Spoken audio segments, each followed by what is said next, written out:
Hello, fellow Amazonians. It's David from One Apollo here with another Seller Forum discussion.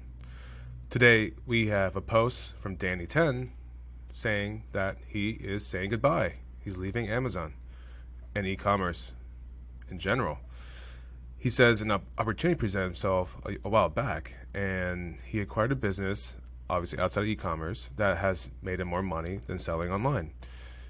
And in the past year, he's been working on the Amazon store and other e-commerce platforms and just to make sales online. Although all platforms have issues, he still worked at it, but now he feels like he's a slave to the business and he's sick of being a punching bag to all the e-commerce customers. And now he's liquidating his inventory. He's already shut down eBay and he will soon be gone. And he wishes everyone a great success.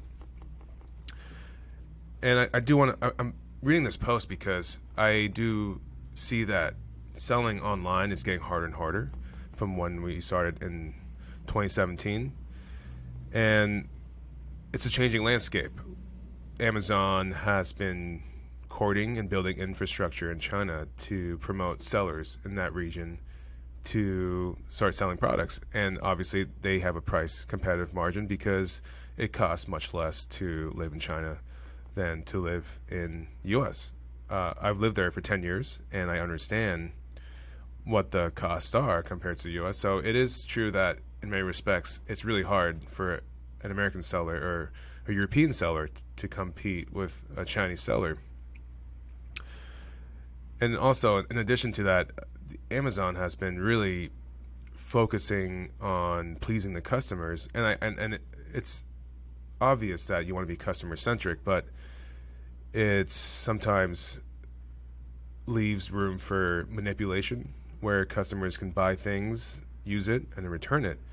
And that should not be allowed. I think Amazon should take more of a active role in preventing this from happening.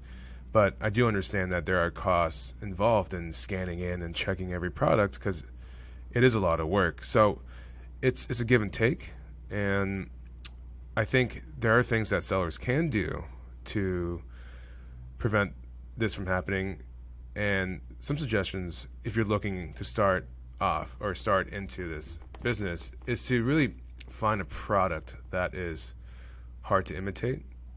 And every product is not, every product can be knocked off unless you put a patent on it. And I know it's sort of unrealistic for many people to put a patent on whatever they try to make, because most people will try to source something and really build a brand. And that's what I was going to get into next. Building brand is very, very important. Learn how to make content for your products so you can differentiate yourself from other sellers that may be selling something similar to you at a cheaper price. From our experience, customers are willing to pay 10 to 20% more for a branded product compared to a somewhat generic product. So if you're able to create content, if you're able to create a sentiment towards customers from your brand, you will be able to have that extra 10 to 20% margin in your business for you to survive off of and to profit from. So that's what new sellers and existing sellers really have to adapt to and learn to do, because there are going to be more and more sellers imitating your products because they will see what sells. There's a system in China where they scan products that are selling with not much competition, and they will go and copy it. They'll buy a product, ship it over, and then they'll copy it. That's just the way it's going to be. But what is hard to copy is the content and the branding. That takes time.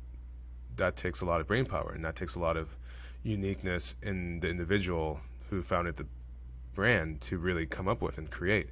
So in the future, that's what's really going to differentiate successful and unsuccessful sellers that are having a hard time on Amazon. So I hope this helps. If you find this video helpful, please do subscribe and leave a thumbs up. It takes very little effort from you, and it makes a massive impact on how YouTube ranks my content. As always, thank you for watching, and I hope to see you next time.